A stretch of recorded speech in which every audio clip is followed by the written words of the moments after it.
পর্যন্ত 15 বছর হওয়ার আগ পর্যন্ত আল্লাহ রাব্বুল আলামিন বান্দার কোনো গুনাহ লেখেন না, কারণ বান্দা ছোট বুঝে না। 15 বছর তার আব্বা আম্মার দায়িত্ব হলো 15 বছরে আল্লাহকে চেনায় দেওয়া, হারাম হালালকে চেনায় দেওয়া, এটা পিতা মাতার দায়িত্ব। এই 15 বছর পিতা মাতা যদি দায়িত্ব পালন না করে, ওই পিতা মাতাকেও কিন্তু জিজ্ঞাসা করা হবে। আর এই 15 বছরের ভিতরে যদি পিতা মাতা জানিয়ে দেয়, শেখানোর চেষ্টা করে তোমার রবকে, কোনটা হালাল কোনটা হারাম, এটা যদি চেনায় দেয়, এরপরে আল্লাহ রাব্বুল আলামিন একটা বয়স তাকে দেন, প্রাপ্ত বয়স্ক যখন হয়ে যায়, এরপর থেকে তার গুনাহগুলো আল্লাহ রাব্বুল আলামিনের ফেরেশতারা লিখতে থাকেন। এর আগ পর্যন্ত আল্লাহ তাআলা ছাড় দিয়েছেন, শেখার জন্য ছাড় দিয়েছেন। প্রাপ্ত বয়স্ক হওয়ার পর থেকে মৃত্যু পর্যন্ত আন উমরিহি ফিমা আফনা, সারা জীবন টোটাল জিন্দেগীর তোমার কি কি আমল আছে, কি কি গুনাহ আছে, কি জন্য তুমি কোন কাজে ব্যয় করেছো তোমার জীবনটা, সমস্ত জীবনের হিসাব দাও, তারপরে কিন্তু যাইতে দিব। আল্লাহ রাসূলের জন্য বলেছেন মাননু বিশা ফাকাদ উযিবা, যাকে বলা হবে, যাকে জিজ্ঞাসা করা হবে, জিজ্ঞাসা তো প্রত্যেকই করা হবে, কিন্তু যদি নোটিশা বিস্তারিত জানতে চাই কি জন্য তোমার জীবনটা কোন কাজে লাগাইছো, একটু হিসাব দিয়ে যাও। আমি যে তোমাকে নিয়ামত দিয়েছিলাম জীবন যৌবন, তোমার যে একটা সুন্দর অবয়ব দেহ দিয়েছিলাম, হাত তোমার দরকার আমি দিয়েছি, পা দরকার দিয়েছি, চক্ষু দরকার দিয়েছি, সব কিছু দিয়েছি, এমনকি তোমার সম্পদের দরকার সম্পদও দিয়েছি। সব কিছু দেওয়ার পরে এই জীবনটা তুমি আমার জন্য লাগাইছো নাকি নেতার পেছনে কাটাইছো? পুরো জিন্দেগি সব কিছু বিস্তারিত আলোচনা করে পরে যাও। বলেন আপনার আমার জিন্দেগি সবকিছু হিসাব দেওয়া সম্ভব? সম্ভব না। এই জন্য জীবনটা পরিচালনা করতে হবে রব চাই জিন্দেগি। আল্লাহ তাআলা কি চান আমার কাছ থেকে? আমার নফসে জিন্দেগি, আমার নিজের মন মতো চলা। মনে লাগতেছে ভালো লাগতেছে না আজকাল করি, মনে লাগতেছে দেখা যায় যে গুনার কাজ করতে করি, মনে লাগতেছে যে নামাজ পড়বো না পড়লাম না, মনে চাইতেছে ঘুমাই থাকতে ঘুমাইলাম। এরকম যাদের জিন্দেগি, বলেন তো কি জবাব দিবেন আল্লাহ তাআলার কাছে? জবাব দেওয়ার কোন উপায় আছে? সেদিন কিন্তু আপনার আমার ইচ্ছা শক্তি চলবে না, ওদিন ক্ষমতা দেখাইতে চলবে না, টাকার গরম দেখাইতে চলবে না, এলেমের গরম দেখাইলেও চলবে না, কোনো কিছুই চলবে না। আল্লাহ তাআলা যেভাবে ইচ্ছা সেভাবে কাজ নেবেন তার থেকে। বললেন আমি উমরিহি ফিমা আফনা, তোরা জীবনের হিসাব দাও। ওয়া আন শাবাবিহি ফিমা আবলা, দ্বিতীয় নাম্বার তোমার যৌবন কাজটা কোন কাজে লাগাইছো, পুরো জীবনের হিসাব দাও। দ্বিতীয় হলো বিশেষ করে যৌবনকালের সময়টা কোন কাজে লাগাইছো। তোমাকে একটা যৌবন সময় দিয়েছিলাম, আল জুনুন ফুনুন, যৌবনকাল তোমার একটা যৌবন হলো পাগলামির সময়, যৌবনের শক্তি থাকে। এই জন্য আল্লাহ রাব্বুল আলামিন যুবকদের ইবাদত পছন্দ করেন।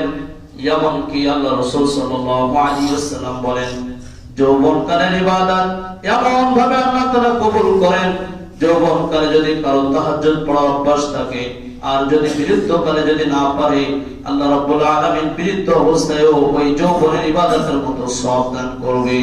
সুবহানাল্লাহ। যুবকদের ব্যাপারে আল্লাহ রাসূল বলেন যে বান্দা যে পরিমাণ গুনাহ করে, আল্লাহ রাব্বুল আলামিন এই আসমানকে ধসাই দিতে চান, আসমানকে নিশ্চিহ্ন করে দিতে চান।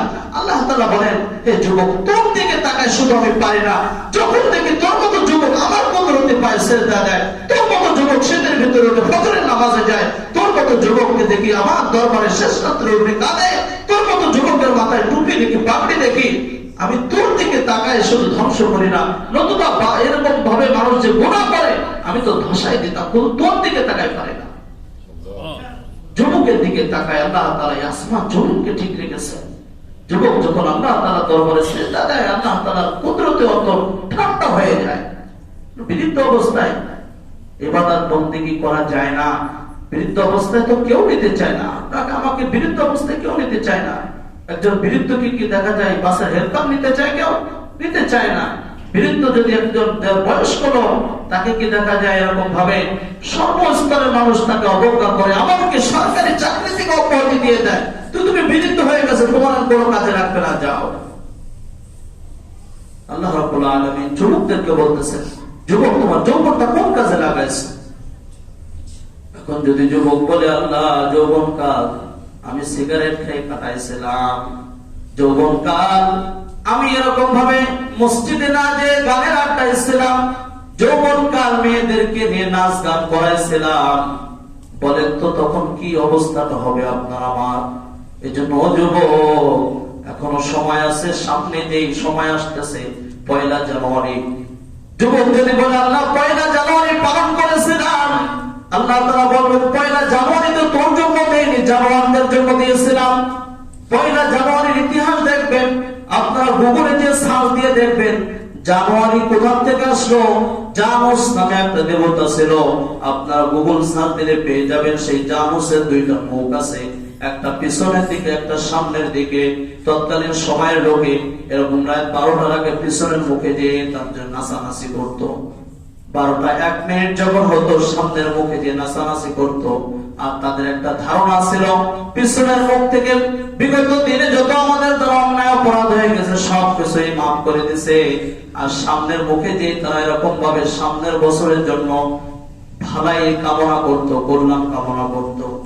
এটা তো ইহুদি খ্রিস্টানদের কালচার, কৃষ্টি কালচার। আপনি আমি মুসলমানের ছেলে কেন এটা করবো? আপনার আমার কৃষ্টি কালচার না। এই জন্য যুবক তোমাকে জিজ্ঞাসা করা হবে, যৌবনকাল কোন কাজে লাগাইছো? যৌবনকাল কোন কাজে লাগাইছো?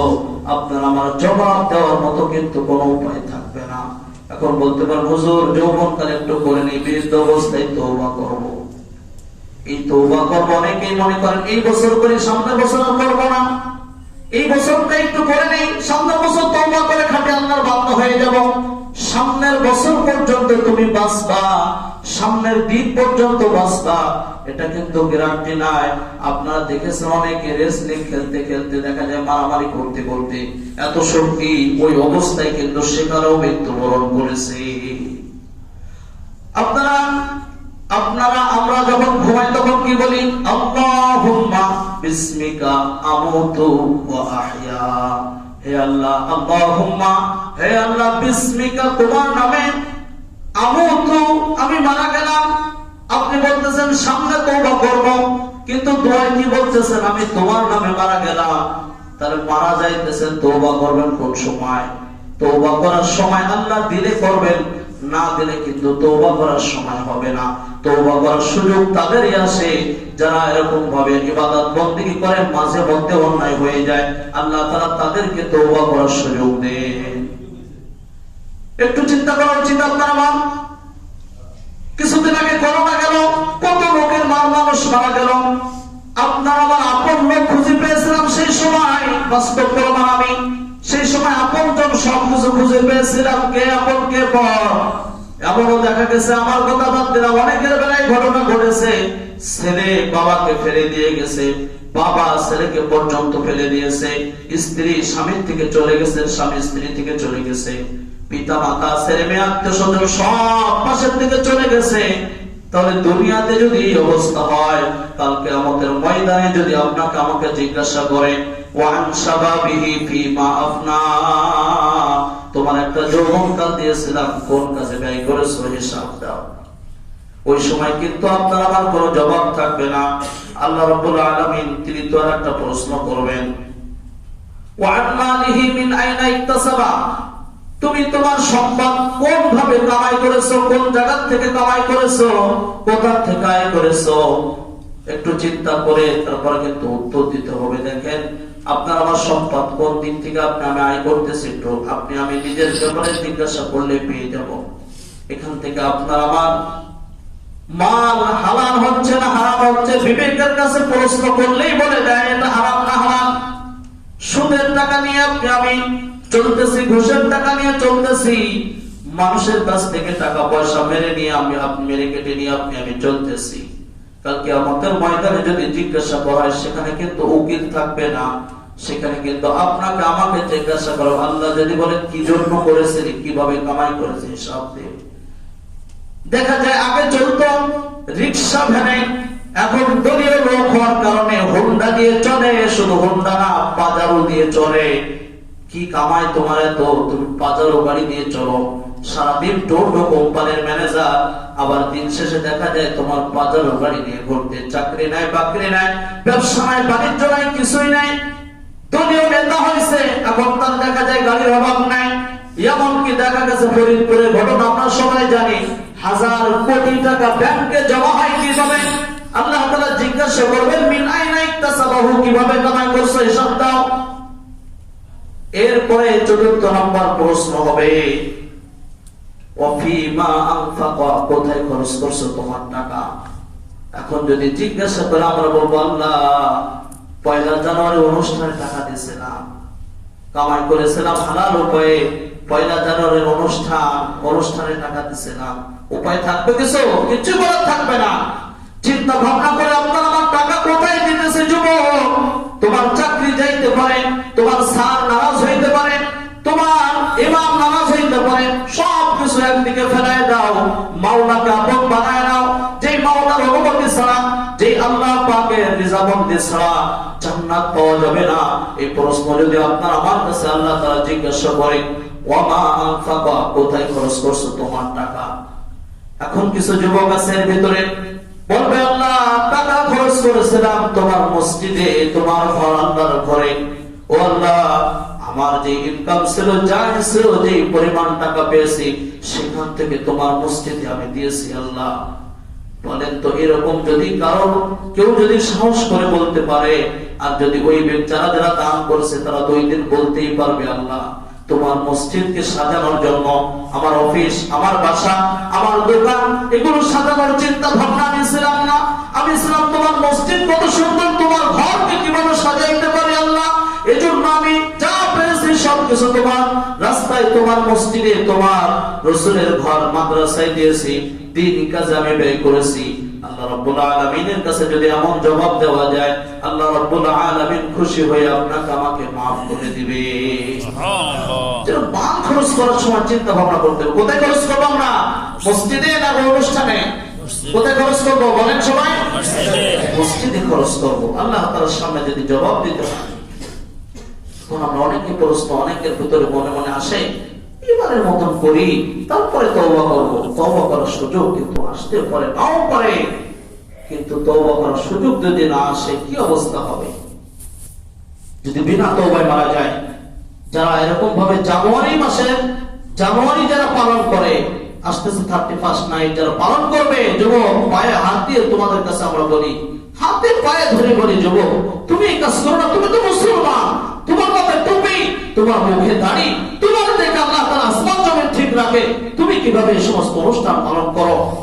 কোন ব্যক্তি যদি দেখা যায় 40 বছর বয়স হয়েছে, এরপর এই ধরনের একটা অনুষ্ঠান, শিরকি অনুষ্ঠান যদি এরকম ভাবে পালন করে, 40 বছর যে ইবাদত বন্দেগী করেছে সবকিছু শেষ, সব শেষ। দেখেন তো, আপনি হয়তো কাউকে খুশি করার জন্য করতেছেন, খুশি তো করবেন আল্লাহ, খুশি তো করবেন আমার মালিককে, আল্লাহ তাআলাকে খুশি করতে হবে। অন্য কাউকে খুশি করে লাভ নাই। দুনিয়ার কাকে খুশি করবেন? সে আপনি একটু অন্যায় করেন, আপনার লাভ থেকে ফেলে দেবে এখান থেকে। আর আল্লাহ তাআলাকে আপনি সন্তুষ্ট করা খুব সহজ, মানুষের সন্তুষ্ট করা সহজ না। আপনার কাছে ভুল হয়ে যাবে, অসন্তুষ্ট হয়ে যাবে। এজন্য সাবধান যে আমাদের মাল কোথায় খরচ করতেছি এটা আমরা চিন্তা ভাবনা করব। এজন্য মসজিদে টাইলসের কাজ হইতেছে, আলহামদুলিল্লাহ। আপনারা ওয়ালেট টাইলসের ব্যাপারে অনেকে দিয়েছেন, আলহামদুলিল্লাহ। আপনাদের যে দান এসেছে এবং আমাদের ওভেন থেকে তারা এরকম ভাবে বলতেছে যে পুরা টাইলস, এই যে ওয়ালেট টাইলসটা ওনারাই ব্যবস্থা করবেন। আল্লাহ তাআলা ওনাদের দানকে কবুল করেন এবং আপনাদের যে টাকা লাগানো হয়েছে বা দিয়েছেন, এখানে আমাদের দেশের ফ্লোরে 3 লক্ষ টাকার মতো, 3 লক্ষের বেশি টাকা লাগবে টাইলস কিনতে।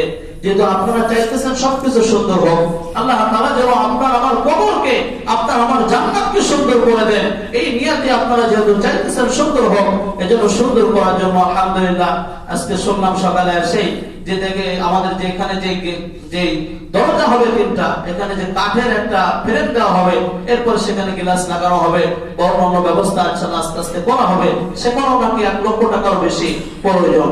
এজন্য আপনারা